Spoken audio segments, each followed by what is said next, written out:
આપણો વૈદક વિદ્યા અને શૈલી ચિકિત્સા પછીનો જ 5મા ચેપ્ટરનો પ્રશ્ન એટલે એ પ્રશ્ન છે વાસ્તુશાસ્ત્ર. બેટા, વાસ્તુશાસ્ત્રનો પરિચય આપો, પ્રાચીન ભારતના વાસ્તુશાસ્ત્ર વિશે માહિતી આપો, વાસ્તુશાસ્ત્ર પર ટૂંક નોંધ લખો, સવિસ્તૃત ચર્ચા કરો.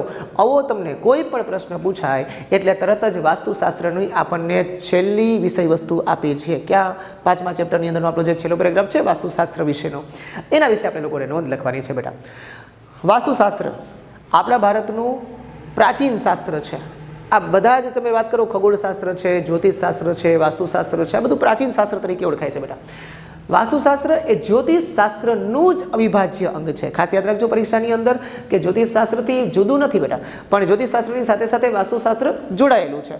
અને ભારતના વાસ્તુશાસ્ત્રની ગણના, મહત્તા અને પ્રશંસા એ અન્ય દેશોમાં પણ વિસ્તૃત અને સ્વીકૃત એ થઈ છે. બંને ભારતની વાસ્તુશાસ્ત્રની વાત કરીએ તો વાસ્તુ શબ્દ આપણે ક્યાંક સાંભળી ગયા છીએ. બેટા, યાદ કરવો જોઈએ વાસ્તુ ક્યાં સાંભળ્યું તો આપણે લોકોએ 3જા ચેપ્ટરની અંદર આપણે જ્યારે શિલ્પ અને સ્થાપત્યની ચર્ચા કરતા હોઈએ ને ત્યારે એ શિક્ષકો દ્વારા તમને નોલેજ મળેલું હોય કે ભાઈ વાસ્તુ કોને કહેવાય, તો કે સ્થાપત્યનો એક શબ્દ છે. સ્થાપત્યને સંસ્કૃતમાં શું કહેવાય છે? વાસ્તુ. અને વાસ્તુનો સીધો સંબંધ કોની સાથે સંકળાયેલો છે? તો કે નિવાસ સાથે સંકળાયેલો છે. અને એ ઈશ્વરનો નિવાસ હોય કે આપણો નિવાસ હોય કે પ્રાણીઓ માટે કોઈ વસ્તુ આપણે કોઈ શેલ્ટર્સ બનાવતા હોઈએ, રહેણાંક બનાવતા હોઈએ, તો એની અંદર છે ને આ બધું લાગુ પડે છે. બેટા, વાસ્તુ લાગુ પડે છે કે તમારા ઘરની અંદર તમારો ડ્રોઈંગ રૂમ કયા પ્રકારનો હોવો જોઈએ, તમારું રસોડું કઈ દિશામાં હોવું જોઈએ, તમારા ઘરની અંદર તમારો બેડરૂમ છે એને કઈ રીતે ડેકોરેટ કરવો જોઈએ, તમારા ઘરની અંદર તમારી સીડી કઈ દિશામાં ચડવી જોઈએ, પાણીનો સ્ત્રોત કઈ દિશામાં હોવો જોઈએ, પૈસાની તિજોરી કઈ દિશામાં હોવી જોઈએ, તમારા ઘરમાં રંગ કલર કેવો કરવો જોઈએ, આ બધી જ વસ્તુઓ છે ને બેટા એને વાસ્તુશાસ્ત્ર કહેવાય છે. તો ક્યાંક ને ક્યાંક આ પ્રકારના વાસ્તુશાસ્ત્રને વિસ્તૃત કોણે કર્યું? તો કે વાસ્તુશાસ્ત્રના જો આર્ષદ્રષ્ટાઓની વાત કરીએ, વાસ્તુશાસ્ત્રના માર્ગદર્શકોની વાત કરીએ તો એમની અંદર પેલું નામ આવશે બ્રહ્મા, નારદ, બૃહસ્પતિ, ભૃગુ, વશિષ્ઠ અને વિશ્વકર્મા. આ બધા જે આપણા પ્રાચીન વાસ્તુશાસ્ત્રના પ્રણેતાઓ કહી શકાય, આ બધા આપણા પ્રાચીન શાસ્ત્રના આર્ષદ્રષ્ટાઓ કહી શકાય. અને એટલું જ નહીં બેટા, એ બધા જ સાથે સાથે પ્રસારકો પણ છે, એટલે કે આ શાસ્ત્રને વિકસાવનારા લોકો પણ છે. અને એમણે વાસ્તુશાસ્ત્રને મહત્વ આપ્યું છે. તેઓએ રહેવાની જગ્યા, મંદિર, પ્રાસાદ, પ્રાસાદ એટલે મહેલ, એ સમયની અંદર મહેલો જે એને રાજપ્રસાદ એવું કહેવામાં આવતું એ સમયમાં, અશ્વશાળા, કિલ્લાઓ, શસ્ત્રગાર, નગર ઇત્યાદિની રચના કઈ રીતે કરવી, કઈ દિશામાં કરવી, તેના સિદ્ધાંતો આપેલા છે. બેટા, તો તમે એવું કોઈ કહી શકશો કે બૃહદ સંહિતા છે, બૃહદ સંહિતા, એની અંદર આપણને મોટાભાગે વાસ્તુશાસ્ત્રનો ઉલ્લેખ જોવા મળે છે. આ ખાસ યાદ રાખજો પરીક્ષાની અંદર કે વાસ્તુશાસ્ત્રનો ઉલ્લેખ આપણને ક્યાં જોવા મળે છે? વાસ્તુશાસ્ત્રનો ઉલ્લેખ આપણને બૃહદ સંહિતા નામના પુસ્તકમાં જોવા મળે છે. એટલે મેં તમને જેમ અગાઉ કીધું એમ કે આ જે વાસ્તુશાસ્ત્ર છે ડિપેન્ડ કોની ઉપર છે બેટા? આધારિત એમ વિષય વસ્તુ શું છે એની અંદર? તો વિષય વસ્તુ છે ને આ બધા બાબતોની રચનાની વિષય વસ્તુની વાત છે. અને આ વાસ્તુશાસ્ત્ર એક સમયે થોડું છે એનું જ્ઞાન એ લુપ્ત થઈ શકે એવું હતું, વિસરાઈ શકે એવું હતું. પણ પરંતુ 15મી સદી જે છે એમાં મેવાડના રાણા કુંભા, અને એ કુંભાએ અગાઉના જે બધા પ્રકાશનો હતા એમાં એણે ઘણા બધા સુધારા વધારા કરાવ્યા, પુનઃ સ્ક્રિપ્ચર્સ પાછું મૂક્યું, એટલે કે જૂનું વિષય વસ્તુ પાછું મૂક્યું અને એને વાસ્તવિક સ્વરૂપનો પુનરુદ્ધાર આપ્યો. એટલે પાછું ઓરિજિનલ સ્વરૂપમાં એ જ્ઞાન છે એ તમારી મારી સામે પ્રકાશિત થયું.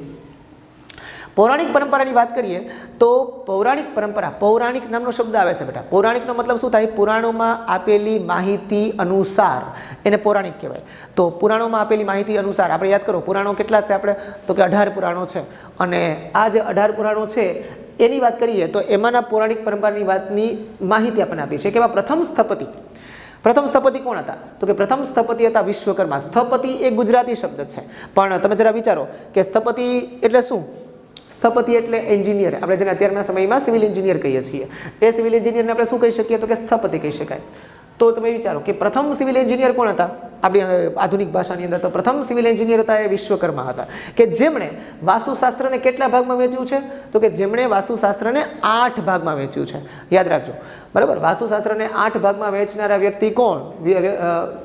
વિશેષ પદાર્પણ કોનું? તો યાદ રાખવાનું કે એ વિશ્વકર્માનું છે, વિશ્વકર્મા દેવનું છે. આપણે સૌ ભારતના આ પ્રાચીન વાસ્તુશાસ્ત્ર બદલ શું અનુભવીએ છીએ? તો કે ખૂબ ગૌરવ અનુભવીએ છીએ બેટા. પ્રાચીન ભારતના વાસ્તુશાસ્ત્ર બદલ આપણું ખૂબ ગૌરવ હોય જ. એનું કારણ છે તો કે નીચે જુઓ, જગ્યાની પસંદગી, વિવિધ આકારો, રચના, આકાર, કદ, જગ્યા, અંદરની ગોઠવણી, દેવ મંદિર, બ્રહ્મસ્થાન, ભોજન કક્ષ, શયનખંડ અને દૈનિક કાર્ય માટેના સ્થાનો, આ બધા વિશેની નોંધ આપણને પ્રાપ્ય અપ્રાપ્ય ગ્રંથોમાં આપણને વિશેષ જોવા મળે છે બેટા. એટલે આ આપણું વાસ્તુશાસ્ત્રનું જ્ઞાન આપણને પ્રાચીન સમયથી અર્વાચીન સમય સુધી સંવહનિક દ્રષ્ટિથી છે એ રજૂ થયેલું છે. મિત્રો, આપણને આશ્ચર્ય એ થાય કે જ્યારે ભારતનું પ્રાચીન જ્ઞાન જ્યારે વિદેશમાંથી ભારત પાછું આવે છે ત્યારે આપણે ફરીને આ શાસ્ત્રની જાણકારી મેળવવા માટે ઉત્સુક થયા છીએ. એટલે હવે ઇન્ટિરિયર ડેકોરેટર, જ્યારે આપણે ઘરને સજાવવું હોય ત્યારે આપણે સૌથી પહેલાં ઇન્ટિરિયર ડેકોરેટરનો કોન્ટેક્ટ કરીએ છીએ બેટા, કે મારો ઘરનો કલર કેવો રહેશે, દિશાઓ કઈ રીતે મારે નિર્વાહિત કરવી, એમાં કઈ જગ્યાએ કઈ વસ્તુ બનાવવી, પ્રોપર કયા પ્રકારનું મારે શિલ્પ અંદર મૂકવો, તમામ બાબતો છે ને ઝીણવટભરી બાબતો એમાં ધ્યાન રાખવામાં આવે છે. અને જો વાસ્તુની જ વાત નીકળી છે તો વાત કરી શકાય કે સારનાથનો સ્તંભ જે 128 ફૂટ ઊંચો છે એ વાસ્તુકલાનો તમે ઉત્તમ નમૂનો કહી શકો. યાદ રાખજો, પરીક્ષામાં પ્રશ્ન આપણને પૂછાય એવો છે. વાસ્તુશાસ્ત્રના સિદ્ધાંતોની વાત કરીએ બેટા, તો વાસ્તુશાસ્ત્રના સિદ્ધાંતો અને સમજણના સમયમાં વહેણીની સાથે સાથે ઘણા બધા પ્રકારના આધુનિક પરિવર્તનો પણ આવ્યા છે, પણ મૂળ તો એ છે, જૂનું મૂળ જ છે. પૂર્વે વાસ્તુશાસ્ત્રને આપણે ધર્મના નામે સમજાવતા હતા અને હવે વાસ્તુશાસ્ત્રને આપણે કોના નામે સમજાવીએ છીએ? તો કે હવે વાસ્તુશાસ્ત્રને આપણે વૈજ્ઞાનિક દ્રષ્ટિબિંદુથી સમજાવીએ છીએ. એટલે આ વાસ્તુશાસ્ત્રનો ઉલ્લેખ છે. બરાબર, પરીક્ષામાં યાદ રાખજો, વાસ્તુશાસ્ત્રનો પ્રશ્ન પણ બહુ મોસ્ટ આઈપી છે બેટા, પરીક્ષામાં પૂછાય એવો છે. વૈદક વિદ્યા, શૈલ્ય ચિકિત્સા, વાસ્તુશાસ્ત્ર છે, રસાયણ વિદ્યા છે, આ બધા એવા પ્રશ્નો છે જે મોસ્ટ ઓફ આપણા SS વિષયની અંદર પરીક્ષામાં હોય જ છે. બરાબર છે, તો અગત્યના મુદ્દાઓ છે બેટા, પાકા કરવા. ભારતીય સંસ્કૃતિ વિશાળ અને સપ્તરંગી છે. તે સંકુચિત કે મર્યાદિત નથી બેટા. તેમાં વિજ્ઞાન અને ધર્મ, લૌકિક આદર્શ, વ્યવહારિક જ્ઞાનનો સુભગ સમન્વય, સુભગ એટલે અત્યંત ઊંડાણપૂર્વકનો મિશ્રણ, સુભગ સમન્વય એવો થયો છે કે જે બીજે ક્યાંય તમને ભાગ્યે જ જોવા મળે. સહિષ્ણુતા, સર્વધર્મ સંભાવ આપણા દેશમાં છે. તેમ છતાં વ્યક્તિનો ધર્મ, તેની જીવનતરાહ એટલે જીવન જીવવાની રીત તથા મૂલ્યો તરફ જોવાની દ્રષ્ટિમાં વિભિન્નતા હોઈ શકે છે, પણ ઉદ્દેશ્ય એક છે, છેલ્લો. એટલે તો કહેવાય છે કે ભારત એટલે શું? તો કે ભારત એટલે વિભિન્નતામાં એકતાના દર્શન કરાવતો દેશ. આ સાથે આપણી વાસ્તુશાસ્ત્રની માહિતી આપણે પૂર્ણ કરીએ છીએ બેટા.